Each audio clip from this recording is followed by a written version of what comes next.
اور بتاؤ، انصار کھڑے ہو گئے ہمارے طریقہ پر.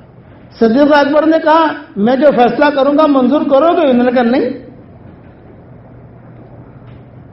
نہیں کریں گے منظور، ہمارے مزاج کے مطابق کرو. صدیق اکبر نے کہا اگر کوئی میں حکیمانہ فیصلہ کروں، کوئی حکمت والا فیصلہ کروں تو کہا کیا بتائے؟ اچھا بیٹھ جاؤ. اب بتاؤ انصار میں سے سب سے اچھی قبر بنانے والا کون ہے؟ ایک صحابی کھڑے ہو گئے، میں ہوں. انصار آپ جانتے ہو ان کو؟ ہاں بہت اچھی قبر بنانا جانتا ہے. انصار خوش ہو گئے کہ جب اس کو کھڑا کیا تو فیصلہ یہی کریں گے. صدیق اکبر نے کہا کہ تم چلے جاؤ. تو اس انصاری نے کہا میں کہاں جاؤں؟ یہ تو مدینہ ہے، جہاں جانا چاہو چلے جاؤ، بس تم مسجد سے نکل جاؤ. مسجد سے نکال دیا. اب مہاجرین کا بھی، مہاجرین میں سب سے اچھی قبر بنانے والا کون؟ مہاجرین کی ترتیب پر ایک صحابی کھڑے ہو گئے، میں ہوں. صدیق اکبر نے کہا تم جانتے ہو ان کو؟ ان کا ہاں قریشی ہے، ہم جانتے ہیں. تم بھی نکل جاؤ. کہاں جاؤں حضرت؟ کہا جہاں مدینہ میں جہاں جانا چاہے چلے جاؤ. وہ نکل گئے، دروازہ بند کر دیا. اب صدیق اکبر نے کہا وہ انصاری جو گیا ہے آپ جانتے ہو؟ کوئی پہچانتا ہے اس کو؟ ہم جانتے ہیں. جب تم بلا لاؤ مہاجری کو، تم بلا لاؤ. مہاجری کو مہاجری بلائے، انصار کو انصاری بلائے. جو سب سے پہلے مسجد نبوی میں داخل ہوگا اس کے طریقے پر قبر بنے گی. یہ فیصلہ کیا. تو ظاہری بات ہے کہ کراچی کا جو ڈرائیور ہوتا ہے کراچی کی گلیوں سے واقف ہوتا ہے نہیں ہوتا؟ ارے بتاؤ تو صحیح. لاہور کا ڈرائیور ہو لاہور کی گلیوں سے واقف. ہمارے یہاں دہلی کا جو ڈرائیور ہوتا ہے بمبے بھی نہیں چل سکتا، اور بمبے کا جو ڈرائیور ہوتا ہے وہ دہلی بھی نہیں چل سکتا. وہ گلیاں کھوچا کھاچے یہ وہ، یا یہاں سے بھائی یہاں روڈ جام ہے، چلو یہاں سے نکل لو، یہاں سے نکل لو. تو دونوں گئے. تو وہ انصاری جو تھا اسے پتا تھا کہ یہ کہاں رہتا ہے، اس کا ٹھکانہ کہاں ہے بیٹھنے کا. گھر گیا ہوگا، باغ میں گیا ہوگا. وہ مہاجری بیچارہ مکہ کا تھا، وہ مہاجری کو ڈھونڈتے تو سب سے پہلے وہ انصاری کو پکڑ کر لے آیا مسجد نبوی میں. جب وہ آیا صدیق اکبر نے فیصلہ کر دیا کہ حضور کی قبر جو ہے انصار کے طریقے قبر بنی. ایک صحابی کھڑے ہو گئے، انہوں نے کہا کہ حضرت اگر دونوں کو دونوں ایک ساتھ داخل ہوتے تو کیا فیصلہ کرتے آپ؟ یعنی بھائی یہاں سے انصاری آئے، یہاں سے مہاجری آئے، آپ کیا فیصلہ کرتے؟ صدیق اکبر نے کہا کہ اگر دونوں کو دونوں ساتھ داخل ہوتے تو اللہ اس وقت میرے دل میں الہام کرتا ہے کہ مجھے کیا فیصلہ کرنا ہے.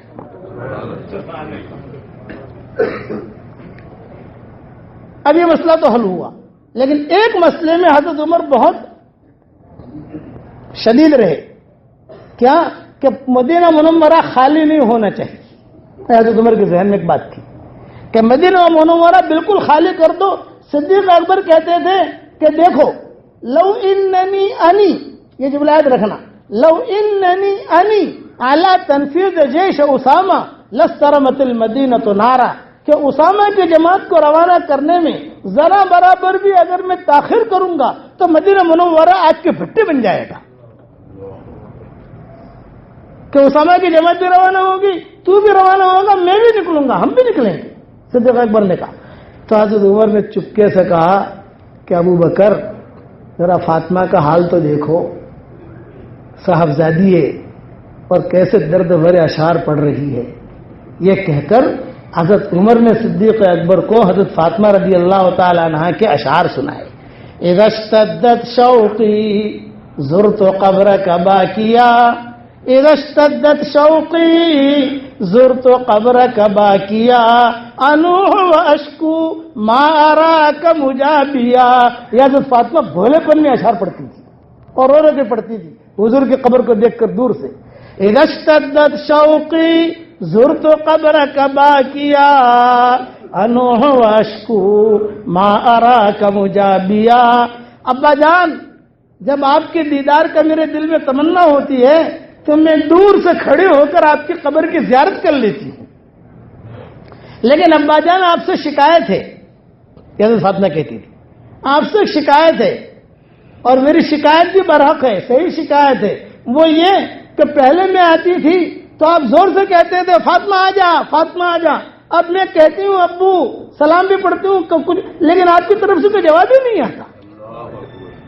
اذا اشتدت شوقی زرت قبرك باكيا انوح واشكو ما اراك مجابيا يا ساكن البطحاء علمتني البكاء ذکرک انسانی جمیع المصائب. وہ بطحا کے رہنے والے، رونا بھی آپ نے سکھایا ہے، ہنسنا بھی آپ نے سکھایا ہے. بس آپ جب کوئی غم آتا ہے، پریشانی آتی ہے تو آپ پر درود بھیج دیتے ہیں تو ہماری پریشانیاں دور ہو جاتی ہیں. یا ساکن البطحاء علمتنی البکا، ایک روایت میں علمتنی البکا، ایک روایت میں علمتنی البکا. یا ساکن البطحاء علمتنی البکا ذکرک انسانی جمیع المصائب. صبت علی مصائب لو انہا صبت علی الایام سرن لیالیا. صبت علی مصائب لو انہا صبت علی الایام سرن لیالیا. ابو جان، آپ کی دنیا سے جانے کے بعد مجھ پر ایسے مصیبتوں کے پہاڑ پڑے ہیں کہ یہ مصیبتیں دن پر ڈال دی جاتی تو دن بھی رات بن جاتا. صبت علی مصائب لو انہا صبت علی الایام سرن لیالیا. ماذا علی من شم تربت احمد اللہ یشم مد الزمان غوالیا. حضرت علی کو کہتی تھی، علی کبھی کبھی خوشبو لگاتے تو حضرت فاطمہ یہ شعر پڑھتی تھی، ماذا علی من شم تربت احمد اللہ یشم مد الزمان غوالیا. حضرت علی جب فاطمہ سے مانگتے کہ اس کو خوشبو دے دو تو حضرت فاطمہ یہ شعر پڑھتی، اے فاطمہ، یہ کہتی کہ اے علی اور اے انس، تم لوگوں کو خوشبو کی ضرورت نہیں ہے.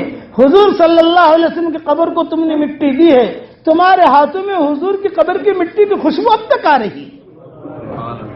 ماذا علی من شم تربت احمد اللہ یشم مد الزمان غوالیا.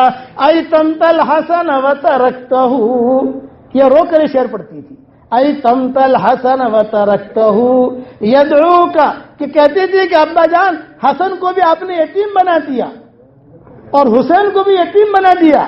ایتمت الحسن وترکتہ یدعو ویبکی بجدہ الاوانیا. کہ حسن بھی یتیم، حسین بھی یتیم، وہ گھومتے رہتے ہیں، نانا جان نانا جان کہتے رہتے ہیں، لیکن ابو آپ کی طرف سے کوئی جواب نہیں آتا. جب یہ شعر حضرت عمر نے پڑھ کے سنائے صدیق اکبر کو، صدیق اکبر کی بھی رونے لگے اور ایک جملہ کہا کہ عمر، میں سمجھ گیا ہوں تمہارے کہنے کا مطلب، لیکن میری ایک بات یاد رکھنا، یہ صدیق اکبر کا فتویٰ ہے، صدیق اکبر سے بڑا مفتی کوئی نہیں ہو سکتا، یہ صدیق اکبر کا فتویٰ ہے کہ میری ایک بات یاد رکھنا، مجھے یقین ہو جائے کہ ہرقل روم مدینہ منورہ میں داخل ہوگا، تجھے بھی شہید کرے گا، مجھے بھی شہید کرے گا، امہات المومنین کو بھی شہید کرے گا، فاطمہ بھی شہید ہوں گی اور سارے کے سارے شہید ہو جائیں اور ہماری لاشیں احد پہاڑ کے اوپر ڈال دی جائیں.